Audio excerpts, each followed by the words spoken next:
చెప్పడం లేదు, on record మాట్లాడుతున్నాను అధ్యక్ష. నేను మాట్లాడిన దాంట్లో తప్పు ఉంటే వారిని మాట్లాడడం అనేది ఛాలెంజ్ ఇవ్వండి, దాంట్లో డిబేట్కి నేను సిద్ధంగా ఉన్నా.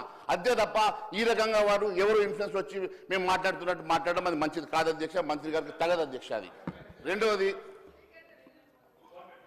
1 minute కేటీఆర్ గారు 1 minute మాట్లాడండి sir. Yes sir. Speaker sir, ముందుగా ధన్యవాదాలు సార్. ఇంత దారుణంగా మొత్తం శాసనసభని రాష్ట్ర ప్రజల్ని తప్పుదోవ పట్టించడం అయితే ఎల్ఏ మినిస్టర్ గారికి భావ్యం కాదు. వారు ఇండస్ట్రీస్ మినిస్టర్ గారు ఉన్నారు, ఇక్కడ క్లియర్గా ఉంది సార్. వాళ్ళు ఇచ్చిన జీవోనే మేము చెప్తుంది కాదు, చాలా క్రిస్టల్ క్లియర్గా GOMS నెంబర్ 54 సార్. ఇందులో ఏం రాసినారో ఒకసారి నేను చదువుతాను సార్. ఏం రాసినారంటే, రంగారెడ్డి జిల్లా alienation of the government land to an extent of 400 acres in survey number 25 at Kancha Gachibowli village, Serlingampalli, in favor of TGISC for the purpose of development of IT, etc. at the cost of market value of 75 crores per acre, handing over advance position.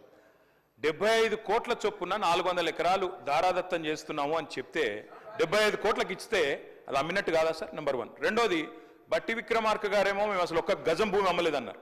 400 ఎకరాల భూమి అమ్మినట్టుగా ఇప్పుడే హరీష్ రావు గారు చాలా స్పష్టంగా ఈ GO ద్వారానే అమ్మారు అని స్పష్టంగా మీరే చెప్తా ఉన్నారు. మూడో మాట అధ్యక్ష, మూడో మాట. ఇప్పుడు మంత్రి గారు ఎంత దారుణంగా మాట్లాడుతున్నారంటే, గతంలో అధ్యక్ష అమ్ముకొని ల్యాండ్స్ అమ్ముకొని వాటి ద్వారా వచ్చే ఆదాయానికి మళ్ళీ ఇంకా పైకి కమిషన్లు, ఎవరికి మర్చెంట్ బ్యాంకర్కి 3% కమిషన్ ఇచ్చే కార్యక్రమం కూడా, దాన్ని కూడా మళ్ళీ గొప్ప పని చేస్తున్నట్టుగా ఉత్తరప్రదేశ్లో చేస్తున్నారు. ఉత్తరప్రదేశ్ తప్పు చేస్తే మీరు చేస్తారా? ఉత్తరప్రదేశ్ వాళ్ళు తప్పుడు పనులు చేస్తే మీరు తప్పుడు పనులు చేస్తారా? నేనేమంటున్నా సార్, ఒకటే ఒక్క మాట, మీరు తర్వాత చెప్పండి మహేష్ అన్న. మీతో ఒకటే ప్రార్థన సార్, దయచేసి ఇవాళ ఇప్పుడే చెప్తా ఉన్నారు నాకు మిత్రులు వచ్చి, మా ఎమ్మెల్యేలు చెప్తా ఉన్నారు. నేను తమరిని రిక్వెస్ట్ చేస్తా ఉన్నా సార్, తమరిని రిక్వెస్ట్ చేస్తా ఉన్నా.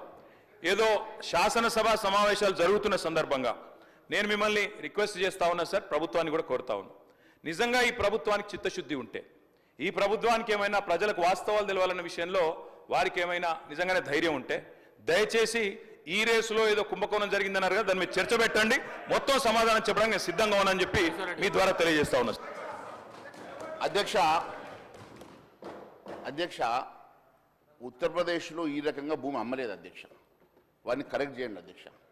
ఉత్తరప్రదేశ్లో మీరు అమ్మినట్లు 400 ఎకరాల భూమిని TGISకి అమ్మి, ఆ భూమిని మీరు లోన్ తెస్తారా, అమ్మేస్తారా, ఏదో ఒక రకంగా మాకు డబ్బులు చెల్లించమని TGISకి ట్రాన్స్ఫర్ చేసిన మాట వాస్తవం కాదా అడగండి అధ్యక్ష.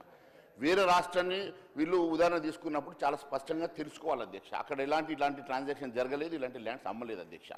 అన్నిటికన్నా ముఖ్యం ఒకటి తెలియజేస్తా ఉన్నా అధ్యక్ష.